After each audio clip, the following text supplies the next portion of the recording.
उत्तर प्रदेश के चुनावी समर में वैसे तो 4 राजनीतिक दल अपनी अपनी किस्मत आजमा रहे हैं, Bharatiya Janata party, Samajwadi party, BSP. लेकिन क्या कांग्रेस अपने वजूद को तलाश पाएगी?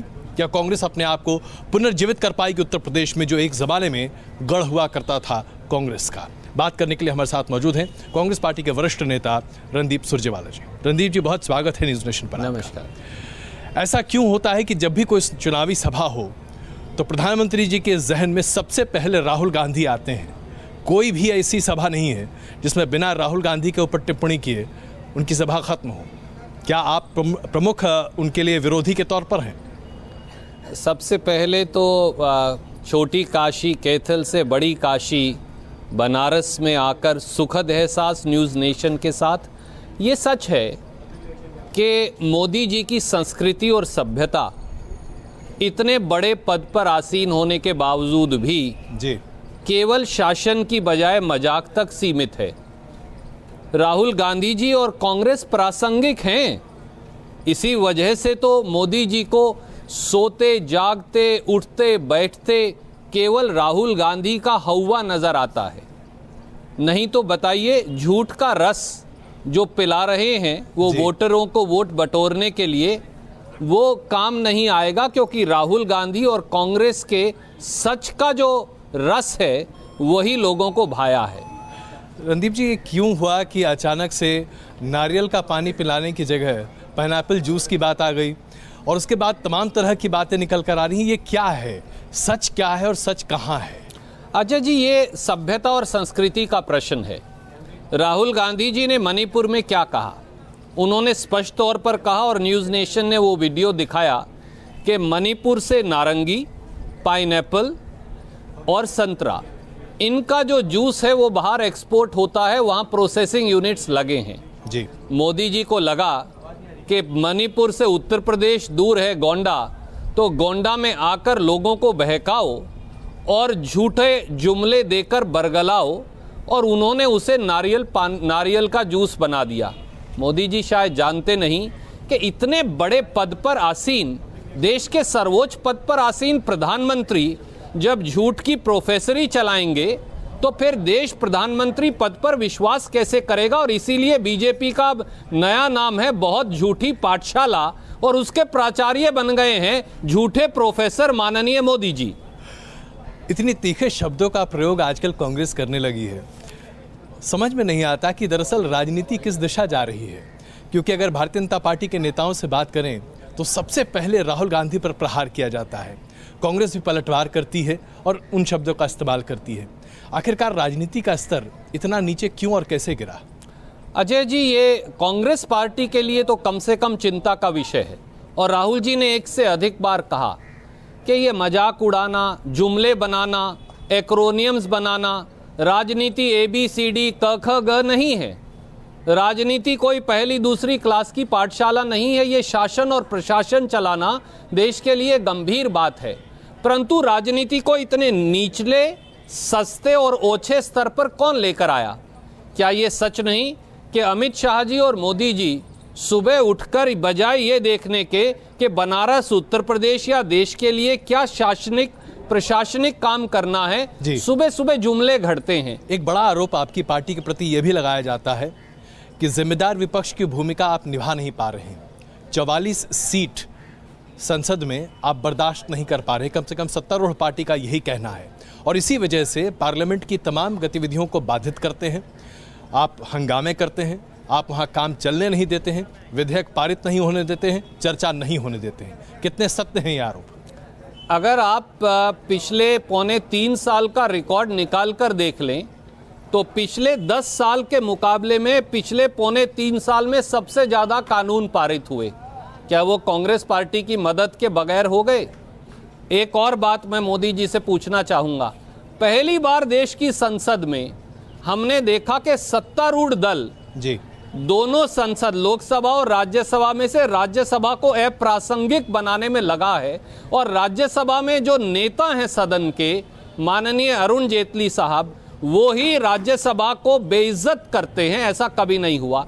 और पिछले संसदीय सत्र में हमने ये भी देखा कि सत्ताधारी दल क्योंकि नोटबंदी पर वोट नहीं डलवाना चाहता था जी। उनकी खुद के मित्र दल, चाहे वो अकाली दल हो, चाहे शिवसेना हो, चाहे वो टीडीपी हो, वो इस बात के खिलाफ थे। तो उन्होंने उस पर वोट नहीं डलने दी और व्यवधान डाला।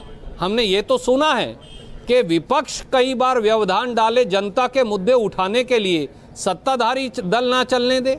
और 10 साल सुषमा स्वराज जी और उनके साथ साथ अरुण जेटली जी और पूरी भाजपा ने जो संसद में व्यवधान डाला जब कांग्रेस की सरकार थी, हमने तो कभी नहीं कहा, वो तो ये कहा करते थे कि व्यवधान डालना प्रजातांत्रिक प्रक्रिया का सबसे सही तरीका है। आज जब वो सत्ताधारी दल हैं और हम जनता की बात उठाते हैं तो हम देशद्रोही हो जाते हैं। एक और बड़ा मसला जो आज पूरे देश के सामने है, आज़ादी, ताकि हम अपनी बात को सामने रख सकें। दिल्ली विश्वविद्यालय में जो एक विरोध के स्वर बुलंद हो रहे हैं, जवाहरलाल नेहरू विश्वविद्यालय में पिछले साल कुछ ऐसा ही माहौल बना था। एबीवीपी को लेकर जो प्रतिक्रियाएं आ रही हैं, खास करके राहुल गांधी जी ने भी जो अपनी बातों को कहा ट्वीट के जरिए जी, क्या कांग्रेस पार्टी ये मानने लगी है कि अभिव्यक्ति की आज़ादी आज हिंदुस्तान में खतरे में है? ये केवल कांग्रेस नहीं कह रही, इस देश का आम साधारण नागरिक उस पर जिस प्रकार से एक शिकंजा कसा जा रहा है ये साफ है। और दिल्ली विश्वविद्यालय को एक बार छोड़ दीजिए जी, मद्रास में अंबेडकर पेरियार स्टडी सर्कल, गरीब छात्र मोदी जी की आलोचना कर देते हैं तो एचआरडी मंत्रालय मद्रास यूनिवर्सिटी में उन्हें बैन कर देता है।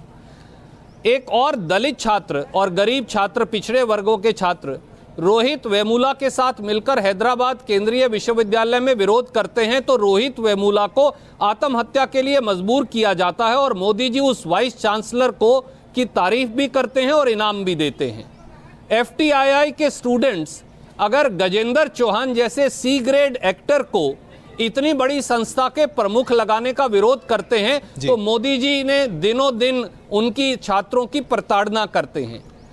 अगर जेएनयू हो या गुरमेहर कौर नाम की 20 वर्षीय छात्रा हो, अगर वो एबीवीपी की गुंडई का विरोध करती है तो आप उसको बलात्कार और हत्या की धमकी देते हैं। क्या कसूर है शहीद की एक 20 साल की बेटी का?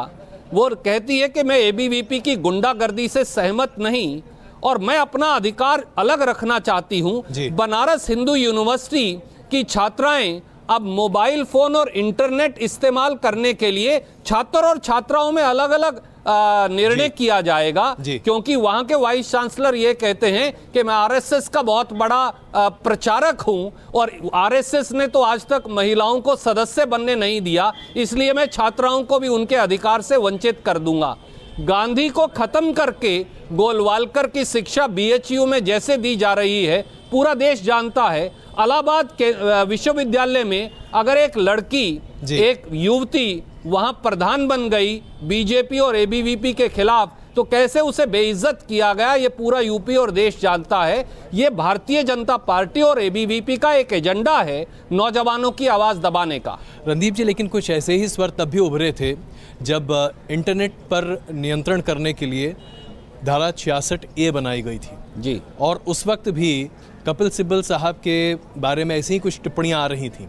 फेसबुक पर 2 बच्चों ने कुछ लिख दिया था तो आपकी सरकार के समय भी कड़ी कार्रवाई की बात सामने आई थी। तो क्या हम माने कि तमाम राजनीतिक दल जब सत्ता में होते हैं तो ऐसा ही होता है?